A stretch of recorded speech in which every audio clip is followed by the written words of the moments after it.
चुनाव प्रचार का अंतिम दिन है। आज हमारे साथ मौजूद हैं उज्जैन आलोट संसदीय क्षेत्र से बसपा पार्टी से चुनाव लड़ रहे प्रकाश चौहान जी।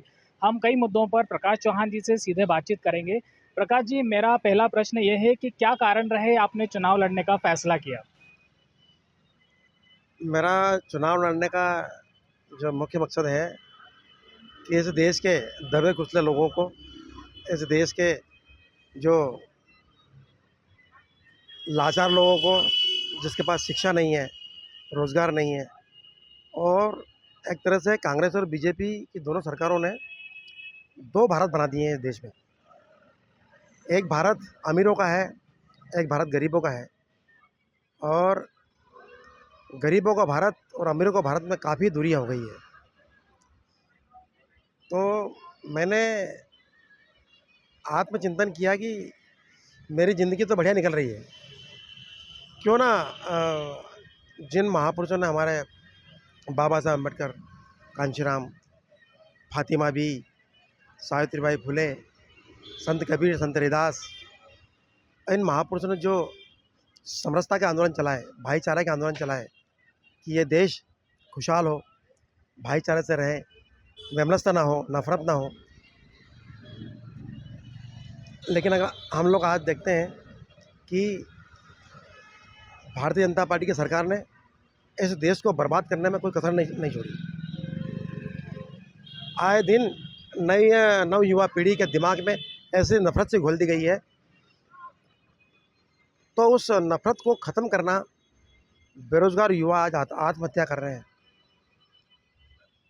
एक पेरेंट्स, जो माता पिता होते हैं, अपने बच्चों की शिक्षा दीक्षा के लिए वो अपना सब कुछ लुटा देते हैं, और अपनी ज़मीनें, अपने मकान, सब कुछ बेच देते हैं, और उसको शिक्षा से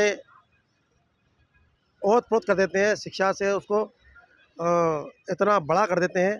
परंतु इस देश की सरकारों ने उसको रोज़गार देने में काफ़ी चूक की है। क्यों की है कि इस देश का युवा आत्महत्या कर रहा है। आज किसान एमएसपी के लिए तड़प तड़प की जान दे दी है उसने दिल्ली में, हम सब ने देखा। देश को शर्मसार करने वाला है ये। हम देखते हैं आज गरीब और गरीब होता जा रहा है, और अमीर होता जा रहा है। तो मैंने इससे पहले 27 साल पुलिस में सेवा दी है यहीं उज्जैन ज़िले में, और अब मैं अभी अधिवक्ता हूँ। मैं चाहता हूँ कि इस देश की, इस क्षेत्र की जनता सोचे, आत्मचिंतन करे, मंथन करे, और फिर वोट देने जाए। क्या जो जुमलेबाजी की गई थी, एक वर्ष में 2 करोड़ युवाओं को नौकरी देना, क्या मैं पूछता हूँ इस क्षेत्र के युवाओं से, उन्हें रोज़गार मिला? आज हम देखते हैं किसान रात दिन मेहनत करता है, क्या उसे एमएसपी दी गई? क्या वो और उसके बच्चे मान सम्मान की ज़िंदगी जी रहे हैं? उज्जैन आलोट संसदीय क्षेत्र में क्या स्थानीय मुद्दे हैं? स्थानीय मुद्दे, प्रमुख मुद्दे यही हैं जो मैं बता रहा हूँ। आज जैसे हमने शिप्रा नदी में देखा, कांग्रेस के विधायक जो उम्मीदवार हैं वो ड्रामा कर रहे हैं नाले में नहाने का, और ये ड्रामा समझ रही जनता। इससे पहले कहाँ गए थे? सरकारें तुम्हारी रही, आज बीजेपी की सरकार है। तुम इस क्षेत्र की जनता को छलावा कर रहे हो, और एक आता है तो वो नदी को साफ करता है और उसमें तैरता है। तो ये पाखंड क्षेत्र की जनता समझ रही है, और यहाँ पर बहुत स्कोप है उज्जैन में। मैं चाहता हूँ कि यह उद्योग नगरी के नाम से जाना जाए। यह बुद्ध की नगरी है, सम्राट अशोक की नगरी है, और महाकाल की नगरी भी कहते हैं। पर मैं चाहता हूँ कि ये नगरी औद्योगिक नगरी के नाम से भी जाना जाए। यहाँ पर उद्योगों की काफ़ी संभावना है, और जितना पैसा कांग्रेस बीजेपी की सरकारों ने यहाँ बर्बाद किया है, उसी पैसों से हम यहाँ उद्योग डालेंगे, और युवा पीढ़ियों को रोज़गार से उनको भरपूर कर देंगे, ताकि वो अपना रोटी कपड़ा मकान और इज्जत मान सम्मान की ज़िंदगी जी सके। अभी तक आम जनता से क्या प्रतिसाद मिला है आपको? आम जनता मुझे काफ़ी अप्रिशिएट कर रही है। मैं गरीबों के मोहल्ले में जाता हूँ,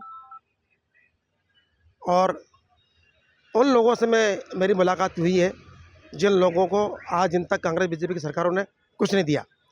केवल छलावा के नाम से, धोखे के नाम से उनका वोट लिया और इसके अलावा उनको कुछ नहीं दिया। तो मैं जो स्वास्थ्य की जो समस्या है हमारे इस क्षेत्र में ही, हमारे पूरे देश में, जो शासकीय अस्पताल होते हैं वहाँ पर पूर्ण रूप से दवाई नहीं होती है, पूरे इक्विपमेंट्स नहीं होते हैं। अब बेचारे गरीब आदमी अपना इलाज कराए तो कैसे कराए? वहाँ के डॉक्टर्स और वहाँ की व्यवस्थाएं ऐसी है कि उन्हें प्राइवेट अस्पतालों के लिए उन्हें रवाना किया जाता है। अब जब हमारा गरीब आदमी दिहाड़ी मजदूरी करता है, कम पैसों में ज़िंदगी जी रहा है, तो प्राइवेट स्कूल में अपना इलाज कैसे कराएगा? मैं चाहता हूँ कि शासकीय अस्पताल में सारी व्यवस्था वो हो जो प्राइवेट अस्पतालों में ना हो। प्रकाश जी, हमसे बात करने के लिए, हमारे चैनल के लिए बात करने के लिए बहुत बहुत धन्यवाद। थैंक यू, आप सभी को थैंक यू, और उज्जैन की जनता को बहुत बहुत धन्यवाद, साधुवाद।